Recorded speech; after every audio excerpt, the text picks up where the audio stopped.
피게이파 악도금의 흑장 같이 한번 해볼까요? 피게이파 악도금의 흑장.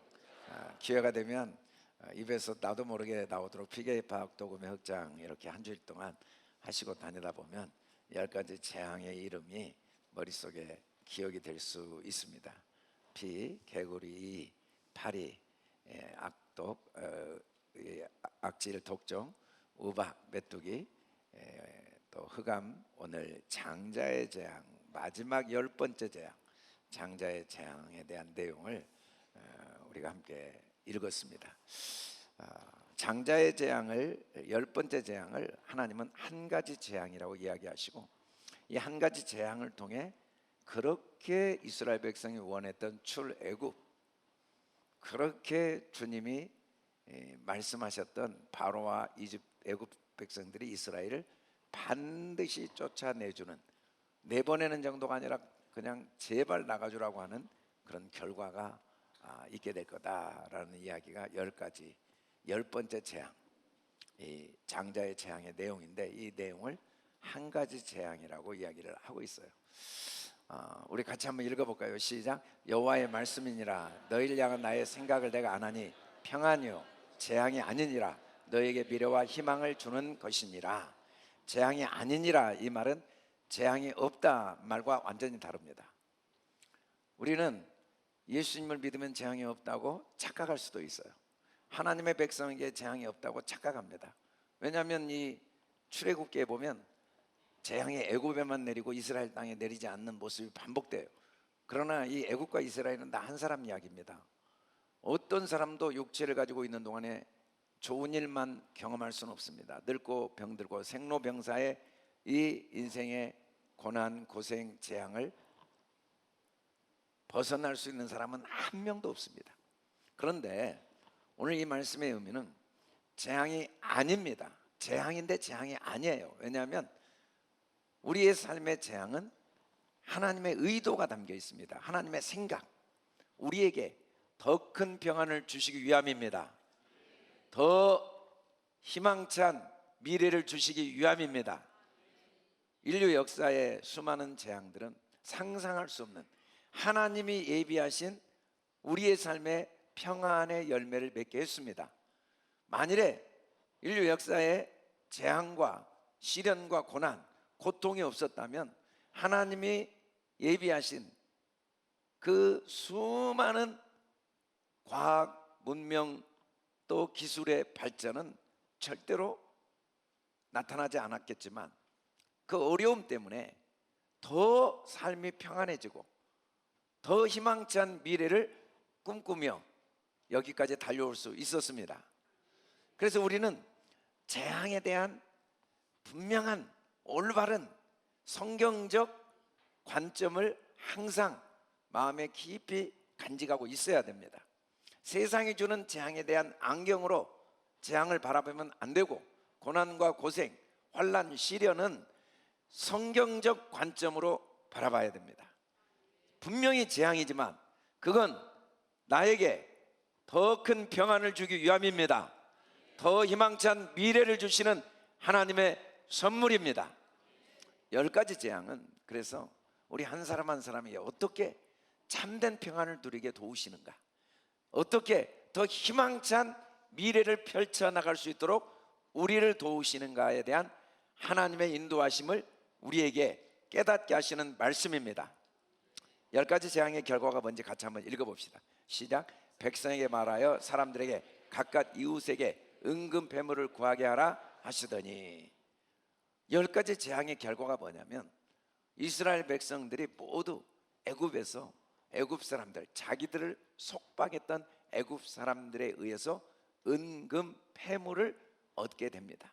이 말씀은 출애굽 전에 너희들 10가지 재앙을 통해 너희를 내보내는 이유가 뭐냐면 빈손으로 내보내지 않기 위함이다. 우리의 재앙이 우리에게 너무 소중한 열매를 맺게 합니다. 우리의 삶의 형통과 우리의 삶의 축복이 맺은 열매도 소중하지만 재앙이 주는 열매는 참된 평안입니다. 재앙이 주는 열매는 희망찬 미래입니다. 환경과 상황이 주는 희망이 아니고 내 스스로 어둠 속에서 빛을 비추어 만들어내는 희망을 선물로 주는 게 재앙이 주는 열매입니다. 사람과 상황이 주는 평안이 아니라 어떤 혼란과 어둠 속에서도 스스로 평안을 만들어내는 능력, 그 능력을 재앙을 통해 하나님은 우리 손에 반드시 주신다고 약속하십니다. 그 열매가 구체적으로 은금폐물이라고 했어요. 금폐물을 성경은 믿음으로 비유했습니다. 자하브라는 믿음은 신념이 아닙니다. 어떤 의지력이 아니고 하나님의 능력이 우리 안에서 살아 움직이는 걸 믿음이라고 합니다. 믿음은 내가 사는 게 아니고 주님이 실제로 내 안에 살아 역사하는 능력, 믿음이 능력입니다. 믿음이 힘입니다. 그보다 큰 축복이 어디 있겠습니까? 하나님이 내 안에 움직이시는 능력. 그런데 그 금폐물을 얻기 위해서는 은폐물이 필요해요. 은이라는 이 자부의 열매가 맺기 위해서는 은폐물을 먼저 우리가 받아야 되는데, 은폐물을, 이 코셰프라는 폐물은 동사로는 갈망하고 사모하는 마음을 의미해요. 그런데 이 코셰프라는 단어는 대가를 기쁨으로 지불하다, 대가를 자원함으로 지불하다. 그래서 속량하는 걸 은이라는 단어가 갖고 있는 의미입니다.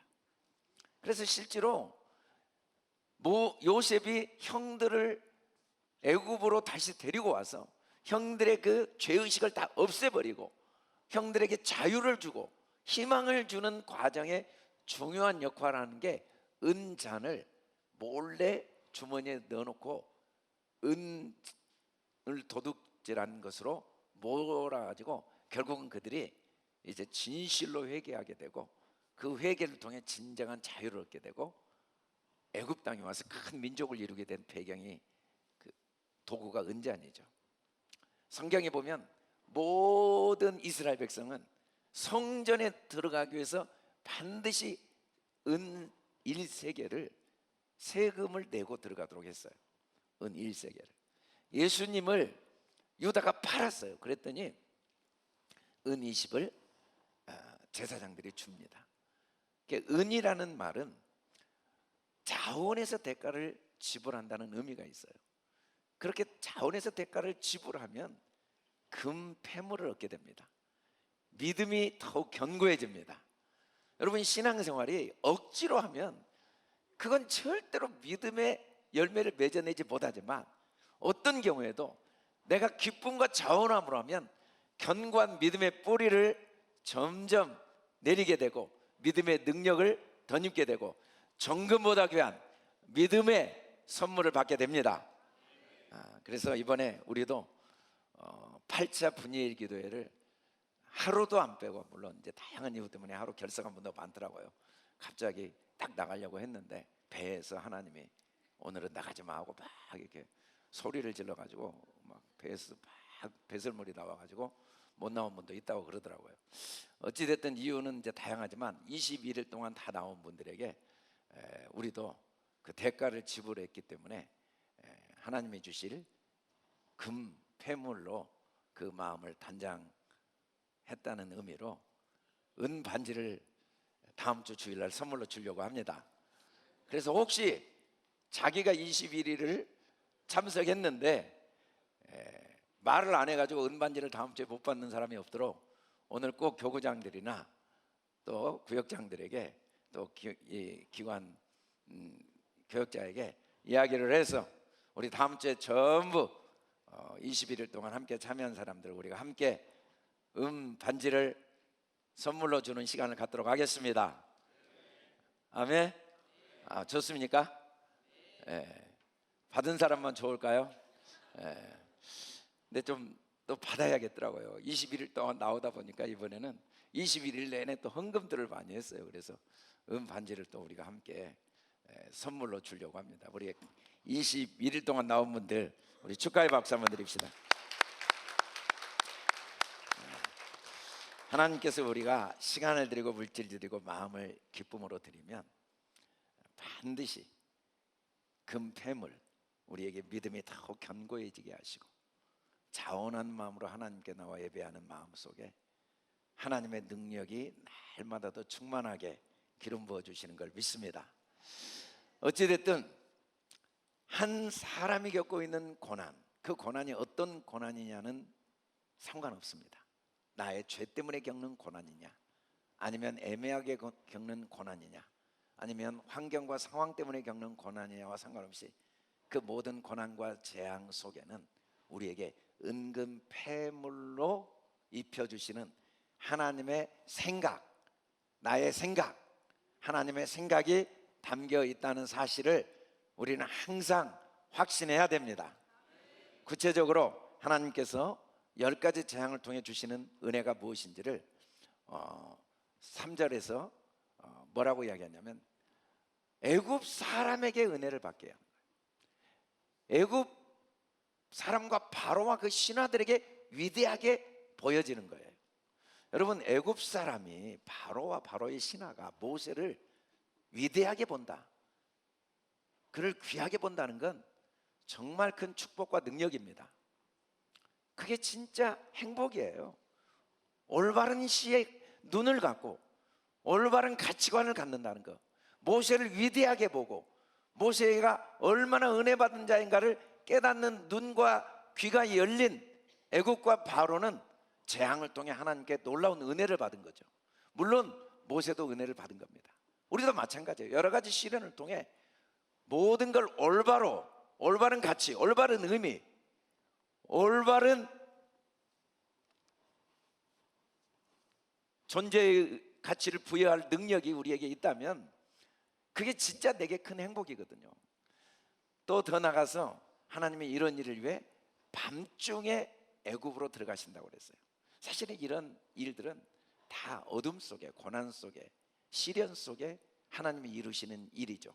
그런데 여러 가지 재앙 중에 10번째 재앙, 마지막 재앙, 이 한 가지 재앙이 뭔지를 같이 한번 읽어봅시다. 시작. 애굽 땅에 있는 모든 처음 난 것은 왕 위에 앉아 있는 바로의 장자로부터 맷돌 위에 있는 몸종의 장자와 모든 가축의 처음 난 것까지 죽으리니, 이 처음 난 것이라는 건 물론 근원을 의미합니다.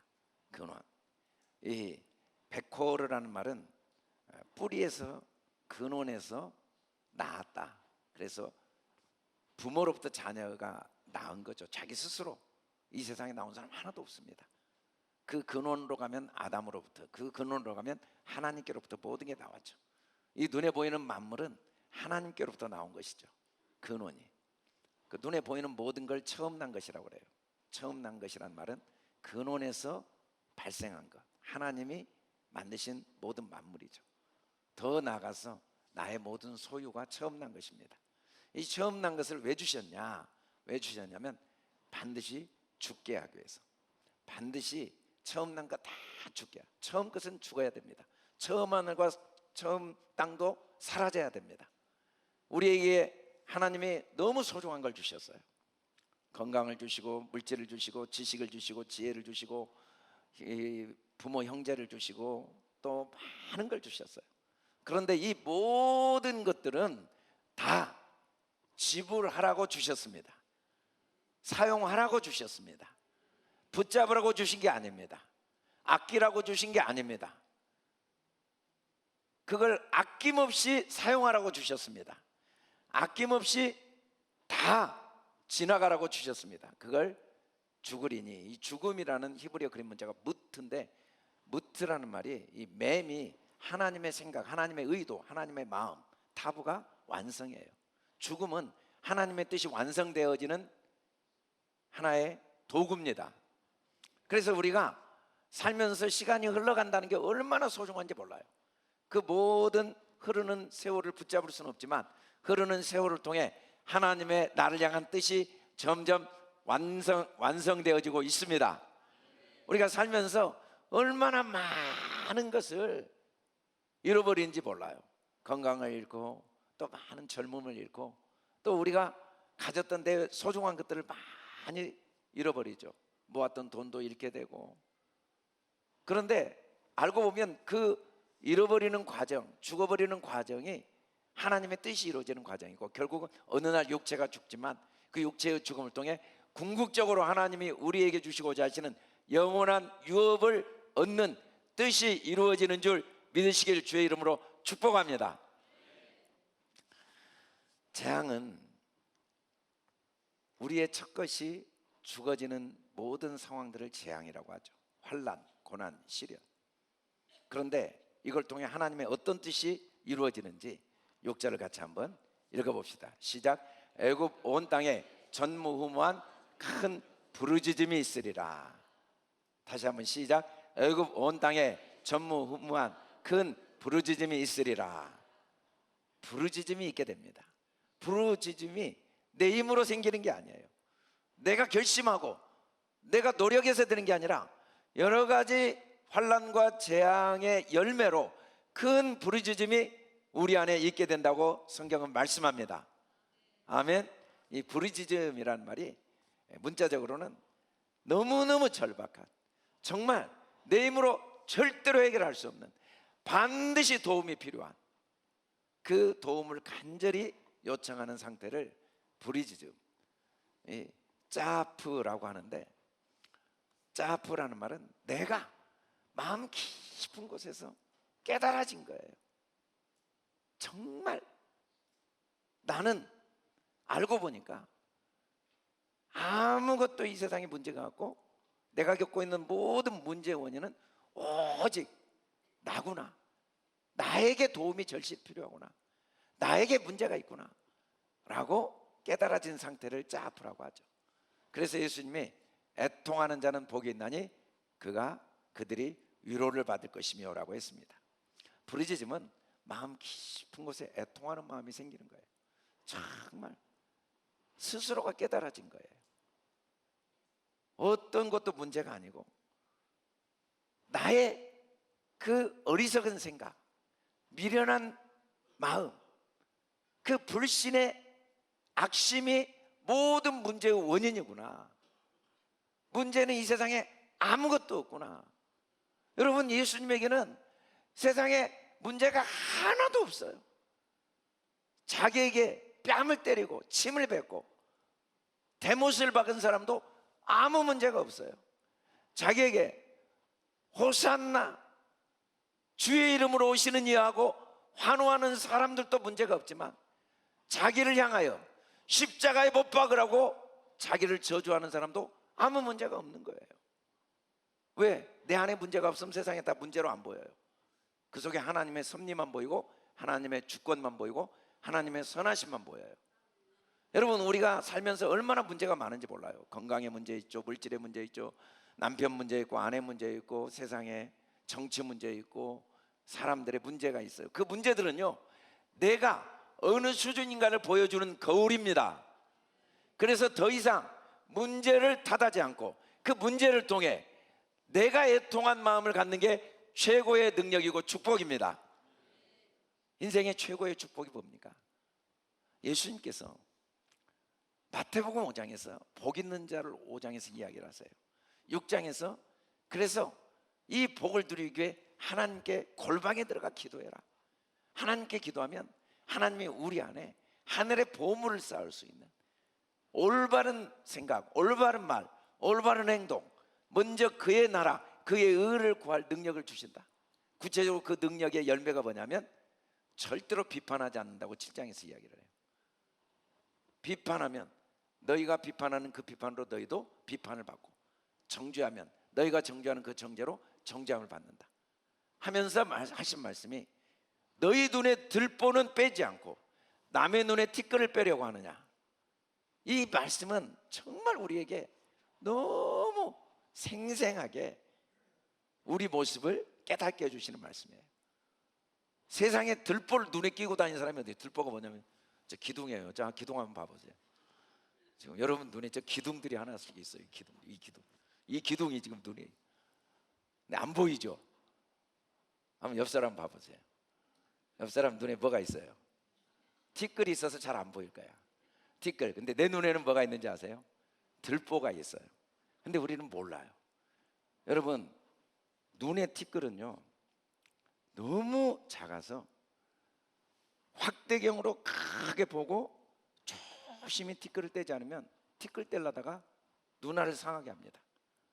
아주 내 눈으로 안 돼요. 아주 이 확대경으로 봐야 돼요.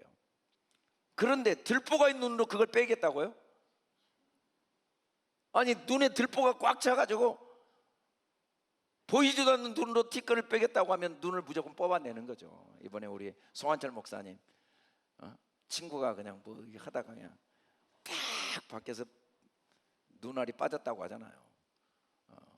그래서 우리가 상대방의 문제를 해결하려다가 자꾸 티끌을 빼려다가 눈알을 찌르고 있거든요. 우리가 전부 서로 눈알을 찌르다가 일생을 다 보내는 거예요. 눈이 너무 아픈 거예요. 눈이 아파요. 그런데 그러지 않기 위해서는 좁은 문으로 들어가라고 그랬어요. 좁은 문으로. 좁은 문으로 들어가는 그 문에 구원이 있습니다. 넓은 문으로 들어가는 사람은 너무 많아요. 그러나 그건 멸망의 문입니다. 그 좁은 문이 어디냐면 애통하는 마음입니다. 내 마음을 살피는 문입니다. 더 이상 문제의 원인을 환경과 사람에게서 찾지 않고 내 생각의 수준을 보여주는 거울이기 때문에 주님, 저의 마음을 변화시켜 주세요. 저의 생각을 주님 생각으로 변화시켜 주세요 라고 날마다 기도하는 게 좁은 문으로 들어가는 거예요. 그러면 또 다른 구원을 경험하게 됩니다. 애통하는 자에게 하나님의 위로가 임하게 됩니다. 다윗은 일생을 살면서 하나님께서 주신 은혜가 뭔지를 시편 51편에서 이렇게 고백해요. 같이 한번 읽어봅시다. 시작. 하나님께서 구하시는 제사는 상한 심령이라. 하나님이여 상하고 통회하는 마음을 주께서 멸시하지 아니하시리다. 하나님께 우리가 나갈 때는 재물이 필요합니다. 양과 소와 이 온갖 재물을 아무리 드려도 진짜 하나님이 받으시는 재물은 상한 심령입니다. 나의 연약함, 나의 부족함, 나의 허물을 깨닫는 마음, 그게 상한 심령이에요. 문제의 원인이 내게 있다는 걸 인정하는 마음. 내 생각이 변하고 내 마음이 변하지 않으면 온 세상이 에덴 동산인데도 나는 지옥의 고통을 경험할 수 있지만 내 생각이 변하면 온 세상이 깜깜해도 그 어둠을 밝힐 빛이 내 안에서 계속 나와서 어둠에 다니지 않는다는 걸 깨닫는 마음, 그게 상한 마음입니다. 그 상한 마음의 열매는 진실한 감사가 나오죠. 오늘 우리가 본 영상에서도 우리가 마음 깊이 교훈을 받을 수밖에 없어요. 그 고통스러운 시간을 보냈기 때문에, 너무 힘든 시간을 보냈기 때문에 눈만 뜨면 바로 무릎을 꿇고 감사의 고백을 할 수밖에 없는 거죠. 우리는 자주 그런 이야기를 해요. 하나님, 제가 이 문제만 해결되면 주님 잘 섬기겠습니다. 이 어려움만 해결되면 주님께 진심으로 감사하고 감사의 문을 드리겠습니다. 그렇게 이야기를 하지만 천만의 말씀입니다. 예수님 잘 믿는 사람도요, 문제가 갑자기 다 해결되고 경제적으로 여유가 생기면 점점 말씀을 멀리하고 기도를 멀리하고 예배를 멀리하는데, 예수님을 안 믿는 사람이 물질이 생기고 문제가 해결되면은 어떻게 주님께 가까이 하고 감사하겠습니까? 당연하게 생각하고 주님께 점점 멀어질 수밖에 없어요. 그래서 다 보면 고난 속에서 진실한 감사가 나옵니다. 고난 속에서 진실한 하나님을 향한 예배가 나옵니다. 하나님은 그래서 우리에게 부르짖는 축복을 주세요. 우리의 삶에 크고 작은 문제를 주세요. 사랑하는 자에게 하나님이 징계하실 때도 있고, 우리가 주님의 사랑을 받기 때문에 여러 가지 시험을 당할 때가 있습니다. 그 시험은 때 우리가 문제를 탓하지 않고 환경을 탓하지 않고 상한 마음으로 주님께 부르짖는 축복을 받길 주의 이름으로 축원합니다. 그 문제 때문에 오히려 더 감사하고 기뻐하며 주님께 나와 예배하고 기도할 힘을 얻고 기회를 얻는 축복을 얻길 주의 이름으로 축복합니다. 그렇게 부르짖고 기도할 때 하나님께서 더 큰 열매를 맺게 하시죠. 같이 한번 읽어봅시다. 시작. 그러나 이스라엘 자손에게는 사람에게나 짐승에게나 개 한 마리도 그 혀를 움직이지 아니하리니 여호와께서 애굽 사람과 이스라엘 사이를 구별하는 줄을 너희가 알리라 하셨나니. 참, 이 분명히 너무 신기해요. 진짜 10가지 재앙을 통해 주신 최고의 축복, 궁극의 축복, 축복의 결론이 뭔가? 하나님은 구별하셨대. 이스라엘 백성을 구별하신 축복을 얻었대요. 근데 구별된 축복이 겨우 뭐냐면 혀가 움직이지 않는 게 구별된 축복이에요. 이스라엘 사람 혀가 움직이지 않아요. 짐승 혀가 움직이지 않아요. 개 혀가 움직이지 않아요. 개의 역할이 뭡니까? 근데 정말 제가 깜짝 놀랐어요. 개들이 나라마다 짖는 게 다 다르더라고요. 우리나라는 왈왈왈, 울울울, 뭐 어디든 굴굴굴 막. 신기해요. 개는 똑같이 짖는데 사람들이 듣는 건 다 달라. 신기하죠? 그런데 개도 혀를 움직이지 않는데요. 이때 이 사람, 짐승, 개는 나한 사람의 이야기입니다. 사람은 다양한 혀가 움직여요. 어떤 사람은 지혜로운 사람의 수준의 혀를 이야기해요. 어떤 사람은 짐승 수준의 이야기를 해요. 물어뜯거나 아첨하거나 거짓말하거나 속이거나 비명을 지르거나 으르렁거리거나, 어떤 사람은 개처럼 그냥 의미도 모르고 자기도 모르는 말을 막 계속 지어대요. 그런 다양한 혀들이 있지만 어찌됐든 그 모든 혀가 다 잠잠해진 거죠. 혀라는 이 라시온이라는 말이 히브리 그림 문자로 그대로 해석을 하면 하나님을 배우고 있고 하나님이 밖으로 나타나는 게 혀입니다. 혀. 여러분, 하나님의 능력이 어떻게 우리에게 보여지냐면 혀를 통해 보여져요. 혀가 없으면, 혀가 안 움직이면 우리는 짐승 수준의 삶을 벗어날 수가 없어요. 혀가 있으니까 우리가 하나님과 교제를 하고 창조의 능력을 경험하고, 혀가 있으니까 삶의 위대한 경험을 하게 되는 거죠. 똑같은 이 야외에 나가서도 혀들이 다 다르더라고. 어떤 사람은 보자마자 이야 하는 사람, 어떤 사람은 하는 사람도 있고, 그리고 도착하자마자 너무 좋다 한번 같이 해봅시다. 너무 좋다. 도착하자마자 아이고 피곤해 하는 사람도 있고, 하여간 혀가 다양해요. 딱 도착하자마자 아이고 피곤해. 혀가 다양해. 그런데 그 혀가 창조의 능력이고 그 혀가 하나님의 능력입니다. 동시에 그 혀가 모든 문제의 원인이에요. 같이 한번 읽어볼까요? 시작.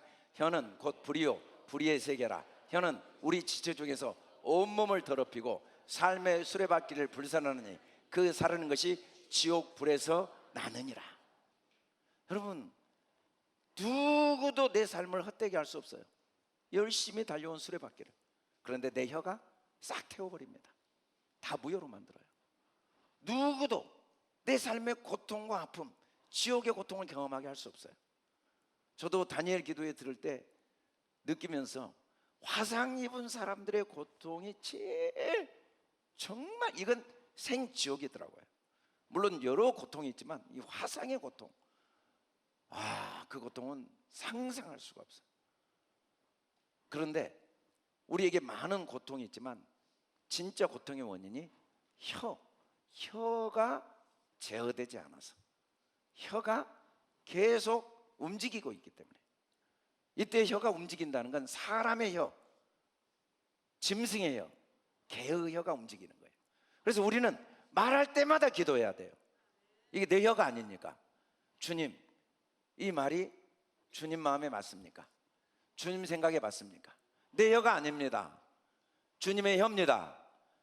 주님의 혀로 하나님이 우리를 만드셔서 이 혀를 통하여 주님의 영광, 주님의 능력, 주님의 창조를 우리를 통해 나타내십니다. 우리를 통해 죽은 자를 살리십니다. 살고 죽는 게 혀에 있습니다. 생과 사가 혀에 달려 있다고 잠언 말씀에 분명히 말씀합니다. 이 혀로 온 땅을 살립니다. 내 인생을 영광스럽게 합니다. 내 미래를 아름답게 합니다. 하나님의 영광을 내 혀로 드러냅니다. 동시에 내 혀로 하나님을 모독합니다. 내 혀로 내 삶의 수레를 다 태워버립니다. 내 혀로 나와 남을 지옥의 고통을 경험하게 합니다. 그런데 이 혀가 내 힘으로 제어가 안 돼요. 모든 것이 굴레가 씌워지는데 혀는 절대로 굴레가 씌워지지 않아요. 바울도 고백했어요. 내 안에 죄가 나를 사로잡는 걸 알았어요. 선을 행하고자 하는 마음이 있지만 죄가 사로잡는 걸 알아. 그래서 오라 나는 공관자로다. 누가 나를 이 사망에서 건져내랴.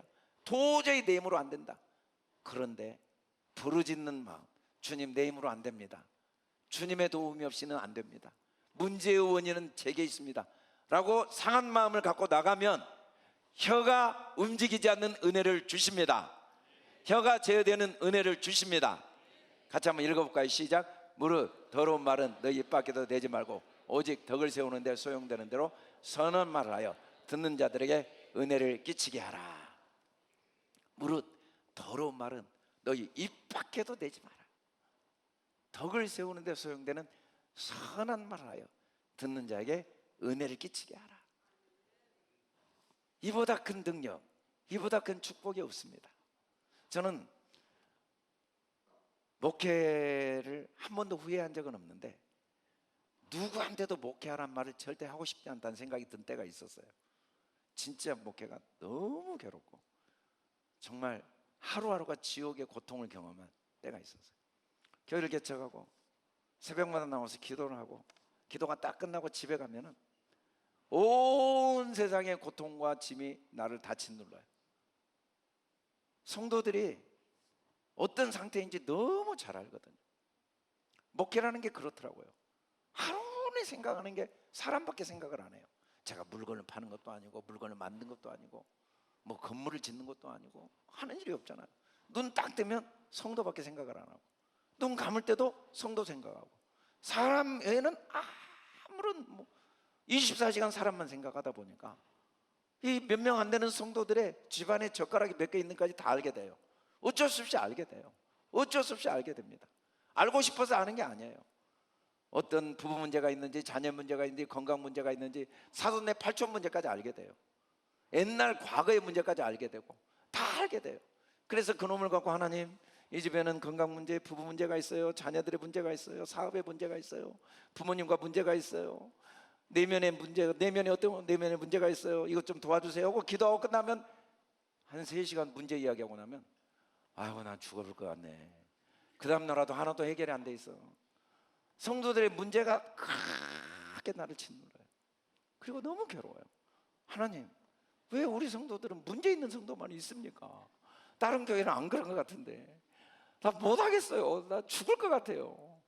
그래서 우리 아이들에게 다른 건 다 해도 목사는 진짜 절대로 하지 마라. 그때 제가 목회자 세미나 갔더니 그 이야기를 하더라고요. 태국에 가니까 관광객들이 다 모여 있는데 이 코끼리를 2발로 쓰게 해야 되는데 아무도 못하는 거예요.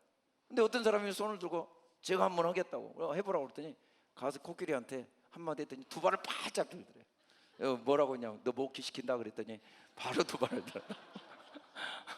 그 이야기가 그렇게 공감이 되더라고. 그렇게 공감이 돼. 그렇게 마음에 와 닿더라고요. 근데 하나님께서 깨닫게 하신 거예요. 고생이 나쁜 게 아니다. 불쌍히 여기지 마라. 그걸 통해 부르짖는 복을 주신다. 그걸 통해 혀가 움직이지 않는 복을 얻게 된다. 그걸 통해 더러운 말을 입 밖에 대지 않는 복을 얻게 된다. 저는 이렇게 상담으로 온 사람이 제일 무서워요. 그래서 아예 안 만나. 저는 사람 피해 다녀요. 그래서 지금까지 저한테 상담 받으려고 온 사람도 없고 미리 우리 교육자들이야 우리 목사님 상담 안 한다고. 왜냐하면 목회를 하다 보고 사람만 상대하다 보니까 경험한 게 너무 많고 아는 게 너무 많고 끝없이 말이 나오려고 그래. 그게 그렇게 두려워요. 지내고 보면 그 말이 옳은 말이 아니에요. 그것도 내 수준의 말이야. 그것도 내 경험의 말이야. 그런데 성도들은 뭣도 모르고 내 말에 너무 좌우되거든요. 그래서 저는 하여간에 말 안 하는 것이 목적이에요. 옛날에 저도 못 모르고 말 많이 했거든요. 시간이 지날수록. 그래서 상담으로 올 필요가 없어요. 제 말을 들으나 말아요. 당신은 하나님 사랑하십니다. 그 말밖에 할 말이 없어요. 지금 모든 게 좋다 하는 말, 그럼 오면 실망하고 갈 거 뻔한데 다른 말을 할 게 있어야지. 하나님이 사랑하십니다. 이거 진짜 좋은 겁니다. 걱정하지 마십시오. 잘 되고 있습니다. 괜찮다니까요. 저 안 괜찮아요. 괜찮아요. 하나님 괜찮다고 그러셨어요. 저 문제 없어요. 우리 남편 문제 없어요. 그 말밖에 할 게 없으니까 상담으로 오기를 원치 않아요. 와도 저한테 들을 말이 똑같아. 다른 말이 할 말이 없어요. 뭐 남이 와서 나한테 칼을 대고 거짓말하지 말라고 그래도 다른 말을 할 수가 없다니까. 하나님은 당신을 진짜 사랑하고 최고로 사랑해요. 이 모든 상황에 하나님의 선한 뜻이 있어요. 다른 말을 할 게 있어야 상담을 해요. 지금은 우리 자녀들을 위해 항상 기도합니다. 매일 이야기하죠. 너희들은 결국 목회해야 돼. 항상 그러죠. 결국은 목회가 그보다 좋은 게 없어. 목회해야 돼. 주님을 섬기고 손주들까지 다 목회해야지 뭐. 다 목회해야지 뭐. 천대까지 목회하다 하늘나라 가야지. 그래서 항상 하나님께 나와 하나님 말씀 붙들고 하나님의 복음을 이야기하다 하늘나라 가는 거죠. 인생은 선택입니다. 주어진 시간은 화살처럼 흘러가요. 내 입술을 열어 하나님의 복음을 말하다가 내 삶을 마친다는 것보다 행복한 일이 어디 있겠습니까? 그 능력보다 큰 능력이 어디에 있겠습니까? 끝없이 나오는 사람의 혀, 끝없이 나오는 짐승의 혀, 끝없이 나오는 개의 소리. 9시에는 또 누가 개 소리를 이렇게 그 소품으로 들려주시더라고요. 할렐루야. 항상 물어봐야 돼요. 말할 때마다 이게 주님이 하신 말씀입니까? 이게 주님이라면 이렇게 말씀하십니까? 무슨 말을 해도 주님이 내 입술의 주인 되도록 기도할 때. 근데 그게 쉽지가 않아요. 고난을 통해 주어지는 능력입니다. 아파본 사람은 쉽게 말하지 않습니다. 아파보지 않은 사람은 말이 많아요. 그거 아니야. 그거 네가 잘못했어. 이유가 만 가지인데 어떻게 알아요? 결과는 하나지만 이유는 만 가지예요. 진짜예요. 열심히 했는데 아픈 사람이 있고, 놀았는데 건강한 사람이 있고, 열심히 했는데 건강한 사람이 있고, 놀았는데 아픈 사람이 있고, 만 가지예요. 답이 없어요. 답은 하나. 우리에게 더 큰 평안을 주시고자, 좋은 일도 더 큰 평안, 재앙도 더 큰 평안. 답은 하나. 우리에게 더 희망찬 미래를 주시고자. 답은 하나밖에 없습니다. 같이 한번 읽어봅시다. 재앙은, 고난은, 고생은 하나님의 사람을 만든다. 좋은 성도를 만든다. 좋은 인물을 만든다. 아멘.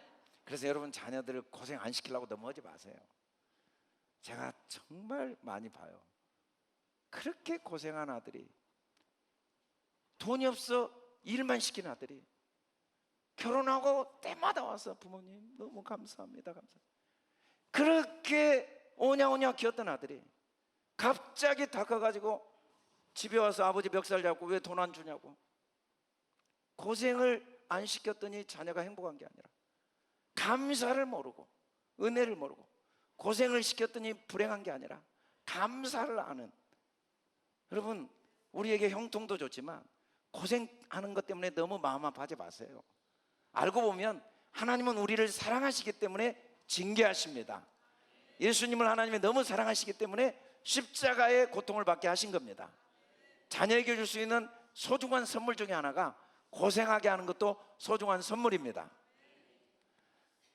무엇보다 우리가 부르짖을 때 혀가 움직이지 않고 어떤 복이 임하는지 같이 한번 읽어봅시다. 시작. 여호와께서 모세에게 이르시기를 바로가 너희 말을 듣지 아니하리라. 그러므로 내가 애굽 땅에서 나의 기적을 다하리라 하셨고. 알고 보니까 10가지 재앙은 하나님의 음성을 듣도록 도와주는 재앙이었어요. 아직도 재앙을 더 할 수밖에 없는 건 아직도 귀가 뚫리지 않아서, 하나님의 음성을 듣지 못해서. 왜냐하면 헤드폰을 딱 끼고 있어요. 마귀의 소리, 세상의 소리, 사람의 소리로 헤드폰을 딱 끼고 하나님이 나는 너에게 평안을 주고 있다, 나에게 너에게 미래 희망을 준다. 절대 안 들어요. 힘들어요, 죽겠어요, 짜증나요, 기분 나빠요, 불안해요, 두려워요. 너는 내 아들이야. 아니에요, 내 인생은 내 인생이에요. 내가 너를 돕고 있어. 아무것도 염려하지 마. 염려 안 하면 어떻게 살아요? 계속 안 들려요. 안 들려. 아무리 주님이 이야기하셔도 염려하고 걱정하고 불안해하고 두려워하고 후회하고 자학하고 판단하고 비교하고 정죄하고 멈추질 않아요. 이 헤드폰을 버텨버려야 되는데, 그래서 10가지 재앙을 기적이라고 합니다. 여러분, 병이 나는 것도 기적입니다. 그러나 재앙도 기적입니다. 우리는 기적하지만 우리의 삶은 하나님의 기적 속에 있습니다. 우리 귀를 열어주시는 기적입니다. 믿음의 귀를 열어주시는 기적입니다. 듣다, 이 샤마라는 말은 삼위 하나님의 마음이 내 마음이 되는 상태를 샤마라고 그래요. 이보다 큰 능력과 축복이 어디 있겠습니까? 그리스도 예수의 마음이 내 마음 되는 이 자유함, 이 평안함, 이 여유로움, 이 큰 행복이 이 세상에 어디 있겠습니까? 같이 한번 읽어봅시다. 시작. 이르되 내가 받는 고난으로 말미암아 여호와께 불러 아뢰었더니 주께서 내게 대답하셨고 내가 수월의 뱃속에 부르짖었더니 주께서 내 음성을 들으셨나이다. 이 정도 고난은 아무도 안 당했죠. 물고기 뱃속에 누가 들어가 봤습니까? 그것도 3일 동안. 제발 느느웨로 가라고 아무리 해도 안 들려. 다시스로 가는 거예요. 폭풍이라도 안 들려. 배가 뒤집어져도 안 들려. 헤드폰을 안 빼고 그냥 나를 물속에 던져 죽이라고. 그러다가 물고기 뱃속에 들어가니까 하나님의 소리가 들리네. 그래서 하나님께 부르짖는 거예요. 하나님, 저 다시스로 가겠습니다. 그때서 들리는 거예요. 아니, 느느웨로 가겠습니다. 그때서 들리는 거예요. 고난은 진리를 듣게 하는 능력입니다. 하나님의 확성기라고 C.S. 루이스가 이야기했어요. 고난은 알고 보면 하나님의 우리를 향한 애타는 확성기입니다. 10가지 재앙은 여러 가지 재앙을 당하거든 너희가 온전히 기쁘게 여겨라. 견디는 자에게 생명의 면류관을 주신다고 야고보서에서 이야기를 하고 있습니다. 10가지 재앙은 우리의 삶에 일어나는 모든 시험과 어려움과 고난이에요. 이 고난들은 우리가 절대 불평하지 않고 원망하지 않고 이걸 통해 내 내면을 살피는 기회로 삼으면 생명의 면류관을 얻게 됩니다. 오늘 우리가 본 영상에서도 지옥 생활하는 그 북한 감옥에 있는데 하나님이 나를 사랑하신다고? 이게 저주지? 그런데 어느 날 고난을 통해 진짜 저주처럼 들렸던 하나님의 말씀이 복음으로 들려지는 귀가 열린 거예요. 그 순간 구원을 경험하게 되고 이제는 오히려 어떤 경우에도 진실한 감사가 속에서 우러나오면서 이 한국 크리스찬들에게 감사를 깨우는 사명이 자기에게 주어졌다는 감동을 받게 되고, 우리도 할렐루야, 귀가 열리길 주의 이름으로 축복합니다. 어느 것 하나 주께서 내게 은혜로 주시지 않는 게 있겠습니까? 받지 아니한 게 있겠습니까? 그래서 감사합니다. 우리 좌우 옆 사람 감사합니다. 감사합니다. 걸을 때도 감사, 먹을 때도 감사, 마실 때도 감사, 넘어져도 감사, 일어나도 감사. 감사합니다. 오직 예수 그리스도의 이름을 힘입어 감사함으로 하나님께 영광을 돌리는 능력이 임하길 주의 이름으로 축복합니다. 오늘 본문 말씀의 10가지 재앙이 어떻게 끝나는지 같이 읽어봅시다. 시작. 모세와 아론이 이 모든 기적을 바로 앞에 행하였으나 여호와께서 바로의 마음을 완악하게 하셨으므로 그가 이스라엘 자손을 그 나라에서 보내지 아니하였더라. 이 완악하다라는 말이, 하자크라는 말이 물론 완고하다라는 의미가 있는데 원래 이 동사는 치료하다, 수산하다는 의미가 있어요. 여러분, 바로가 완악하게 됐다는 건 자기 진짜 모습이 드러난 것에 불과합니다. 우리는 살다 보면 또 화를 냅니다. 또 짜증을 냅니다. 또 불평합니다. 절대로 괴로워해서는 안 돼요. 자학해서는 안 돼요. 그게 진짜 내 모습인 게 드러나서 주님 앞에 치료받을 기회입니다. 주님 앞에 은혜를 받을 기회입니다. 문제가 드러난 것 때문에 괴로워하거나 자학하면 안 됩니다. 문제가 드러날까 봐 불안해하고 두려워할 필요가 없어요.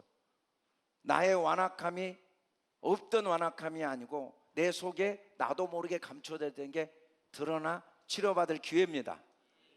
아직도 완악함이 있기 때문에 여전히 재앙이 계속 주어지고 있지만 그 재앙은 없는 완악함이 아니라 나의 완악함이 치료받을 기회, 나의 완악함이 드러날 기회입니다. 그래서 알고 보면 나에게 아픔을 주고 고통을 줬던 사람들이 하나님의 천사들입니다. 그때 내가 완악해지거든요. 내 감정이 드러나거든요. 화가 나고 짜증이 나고 분노가 생겨요. 그 사람의 무례함 때문에, 그 사람의 교만 때문에, 그 사람의 이기심 때문에. 그때 내 속에 일어나는 감정을 통해 내 수준을 다시 확인하게 되고 다시 주님을 주로 모실 기회가 되기 때문에 나를 격동시키는 시므이 같은 사람도 하나님의 선물이라는 걸 깨닫게 되는 게 쉐마, 하나님의 음성을 듣는 축복입니다. 그러면 부르짖고 부르짖다 보면 혀가 잠잠해지고 귀가 열리면 우리의 삶에 하나님의 어떤 열매를 맺게 하시는지 같이 한번 읽어봅시다. 시작. 나의 반석이시오 나의 구속자이신 여호와여, 내 입의 말과 마음의 묵상이 주님 앞에 연락되기를 원하나이다. 이제 내 말이 주님이 연락하시는 말이 됩니다. 내 마음의 생각이 주님이 연락하시는 생각이 됩니다. 무엇을 생각해도 내 마음이 기쁩니다. 우리가 이 부르짖는 기도, 부르짖음이 우리에게 있지 않으면, 고난이 없으면 여전히 환경과 상황, 결과가 행복을 준다는 거짓에 속아서 일생을 허비합니다.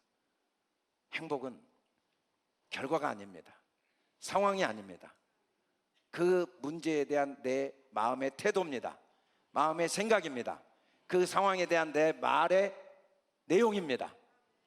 행복은 내 안에 진리가 얼마나 있느냐예요. 진리의 사람은 절대로 말이 바뀌질 않아요. 나를 칭찬하는 사람에게도 감사, 나를 저주하는 사람에게도 감사, 일이 잘 될 때도 감사, 일이 안 될 때도 감사. 내 안에 말이 바뀌지 않습니다. 상황이 내 말을 바꾸지 못해요. 마음의 묵상이 바뀌지 않아요. 일이 어려울 때도 마음은 평안. 왜? 하나님이 이걸 나에게 선물로 주셨으니까. 일이 잘 때도 마음 평안. 그러나 부르짖는 기도가 없는 사람은 끝까지 상황과 환경이 행복을 준다는 거짓에 속습니다. 열심히 하고 결과가 좋으면 행복할 것 같죠. 그래서 그때까지 오늘의 행복을 포기합니다. 그리고 한 번도 행복을 누리지 못해요. 언젠가 결과로가 오면 또 다른 결과를 원합니다. 또 다른 상황을 원합니다. 그러나 부르짖는 기도라는 사람은 어떤 어둠 속에서도 그 속에서 또 올바른 생각, 올바른 말, 올바른 묵상을 통해 행복을 창조해냅니다. 행복을 창조하는 능력을 주시는 하나님의 축복이 부르짖는 마음에 주어집니다. 우리가 10가지 재앙을 온전히 기쁘게 여기는 능력을 가질 때 어떤 경우에도 행복을 창조하고 행복을 나누는, 천국을 경험하고 천국을 나누는 하나님의 축복의 통로가 될 줄 믿습니다. 하나님은 우리가 여러 가지 시험을 당할 때 기쁨과 즐거움으로 견뎌서 생명의 멸류관을 얻기를 원하십니다. 저와 여러분이 특별히 10월은 감사의 달입니다. 아멘. 이 감사의 달, 또 이번 11월은 우리 향기교회 기도원이 강사를 아주 특별한 강사 21명을 청빙해서 저녁마다 부흥회를 합니다. 강사들은 이 분이엘 기도회 강사들을 우리가 섭외를 해가지고 저녁마다 이곳에서 부흥회를 하니까 마음껏 오셔서 찬양하고 기도하고 은혜 받고 우리 안에 주께 연락되는 말, 주께 연락되는 마음의 묵상이 더욱 풍성해져서 마음의 평안이 충만해지고 더 큰 희망과 미래의 소망으로 넘치는 저와 여러분 될 수 있기를 주님의 이름으로 축복합니다. 특별히 또 10월 23일에는 한 해를 마무리하면서 추수 감사 예배를 드리는데, 이번 감사 예배를 위해 이 단상에 꾸미기 위한 헌물을 받는다고 합니다. 1층 저기 베이크룸에 가져다 두시면 우리 모든 성도들이 자원함으로 기쁨으로 빠짐없이 하나의 헌물을 가져다가 이곳에 가득 감사의 헌물로 채워서 우리가 하나님께 감사 예배를 드리는 복된 추수감사절이 되기를 주님의 이름으로 축복합니다. 여러분, 여러분의 아픔과 고난 속에 주님은 함께 하시고 그 고난이 고난으로 끝나지 않고 주님께 나와 부르짖음이 돼요. 그 부르짖음을 통해 우리의 사람과 짐승과 개의 혀가 잠잠해지고 우리의 귀가 열려서 우리의 입술이 주께 연락되고 우리 마음의 묵상이 어떤 경우에도 희망을 이야기하고 감사를 이야기하고 은혜를 이야기하는 능력이 날로 더해지는 복된 한 주가 되게 하실 줄 믿습니다. 아멘.